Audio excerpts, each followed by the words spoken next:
Hi everyone, today we are going to discuss Old Age Disability Schemes Part 2, which is one of the content in your supervisor syllabus, or you can say that the part of your syllabus. Join me in exploring how it's making difference supporting our elderly. Let's get started. अगर आपने इसका part first नहीं देखा है, description box में link है, उस पर क्लिक करके आप पार्ट फर्स्ट देख सकते हो, तभी आपको पार्ट सेकंड समझ में आएगा।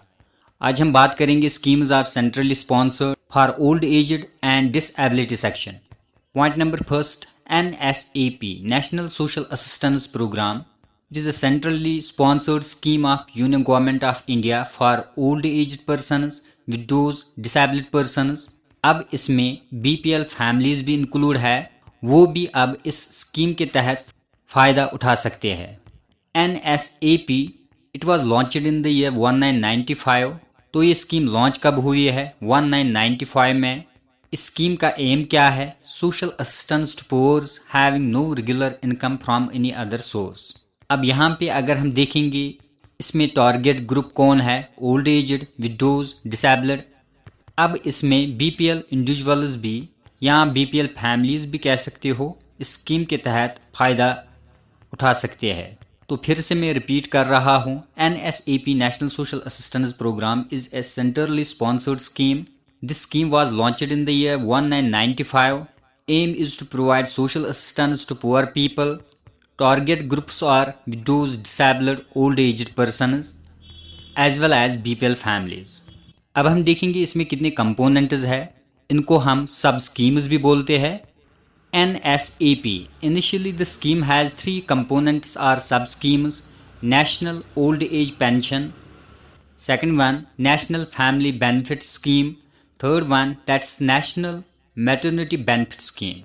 1995 में जब भारत सरकार ने इस स्कीम को लॉन्च किया, इस स्कीम को या प्रोग्राम भी आप बोल सकते हो, तो ये स्कीम 3 कंपोनेंट्स पे काम कर रही थी। National old age pension, national family benefit scheme, और एक है that's national maternity benefit scheme.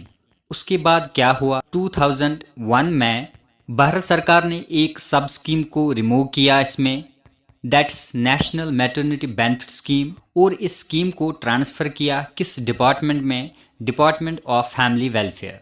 तो उसके बाद NSAP में सिर्फ 2 स्कीम्स रह गए, national old age pension, national family benefit scheme. और 2007 में भारत सरकार ने क्या किया? The NSAP scheme got extended. इस स्कीम को एक्सटेंड किया और इस स्कीम में BPL फैमिलीज भी इंक्लूड हुए। इसके अलावा नेशनल ओल्ड एज पेंशन, पहले इस स्कीम को कहा जाता था, और 2007 में इस स्कीम का नाम बदल दिया गया है और इस स्कीम का नाम Indira Gandhi national old age pension scheme रखा गया है, IGNOPS, Indira Gandhi national old pension scheme.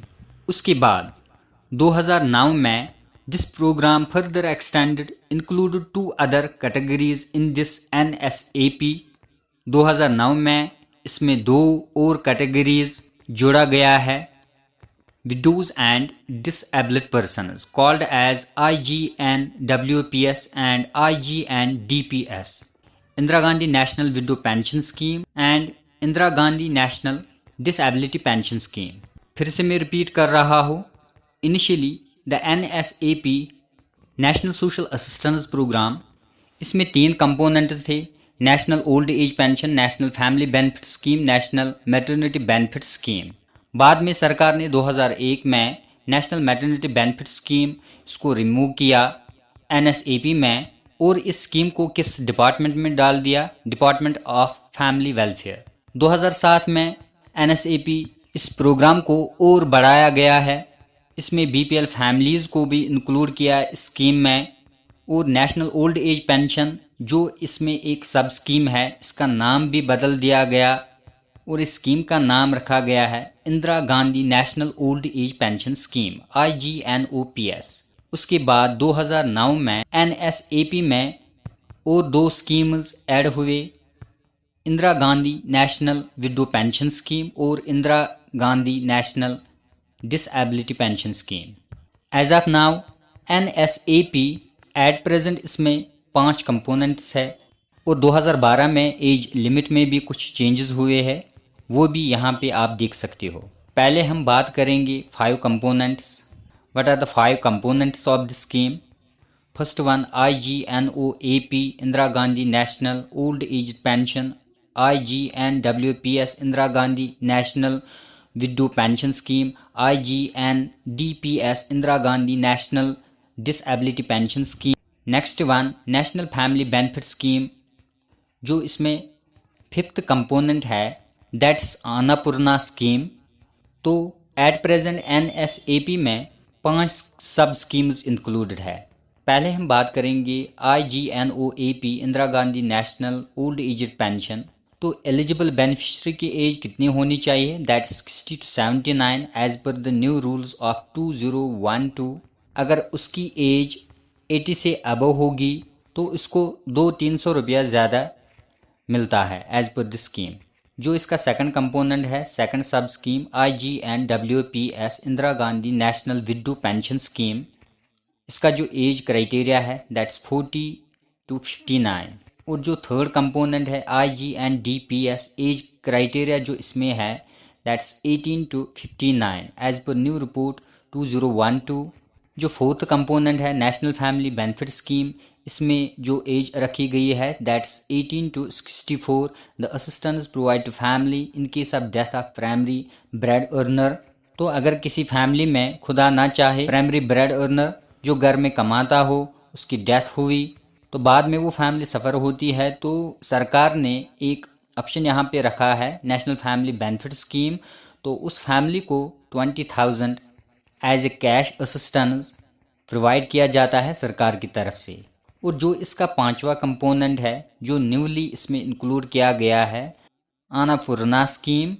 इसमें 10 kg फ्री राशन दिया जाता है सीनियर सिटीज़न को मंथली बेसिस पे। जो IGNOAPS में नहीं आते हैं उनको ये 10 kg फ्री राशन प्रोवाइड किया जाता है मंथली बेसिस पे सरकार की तरफ से। अगर हम देखेंगे relevant ministry of NSAP, that's ministry of rural development. तो इम्प्लीमेंटिंग एजेंसी कौन है? That's social welfare department. तो अब यहाँ पे हम बात करेंगे रेट की। तो रेट ऑफ पेंशन क्या है? अगर हम बात करेंगे Jammu and Kashmir UT government की, यहाँ पे कितना मिलता है एक बेनिफिशियरी को? दैट्स ₹1000, चाहे वो IGNOAP हो, IGNWPS, IGNDPS किसी भी कैटेगरी का हो, उनको 1000 रुपया दिया जाता है as a pension on monthly basis. लेकिन ये कोई फिक्स्ड अमाउंट नहीं है, ये इंक्रीज भी हो सकता है। ऑलरेडी सेंट्रल गवर्नमेंट ने स्टेट गवर्नमेंट को हिदायत देकर रखी है इस पेंशन को डबल किया जाए ताकि जितनी भी बेनिफिशियरीज होंगे उनको अच्छा सा कैश बेनिफिट मिले। लेकिन इंडिया में बहुत सारे ऐसे स्टेट्स भी है लाइक केरला, आंध्र प्रदेश, जहाँ पे 1000 से ज़्यादा अमाउंट मिल रहा है एक बेनिफिशियरी को। तो वहाँ पे स्टेट गवर्नमेंट भी थोड़ा बहुत उनको मदद कर रहा है। तो इस पे सेंट्रल गवर्नमेंट ने स्टेट गवर्नमेंट पे कोई रोक नहीं लगाया है, स्टेट गवर्नमेंट भी मदद कर सकता है इस तरह के लोगों को। तो ये थी old age disability centre sponsored scheme. तो इसमें अगर सवाल बन सकता है that's relevant ministry of NSAP, implementing agency कौन है, तो किस स्कीम का क्या एज क्राइटेरिया है, तो ये सवाल बन सकता है एग्जामिनेशन में। Thanks for watching, have a nice day.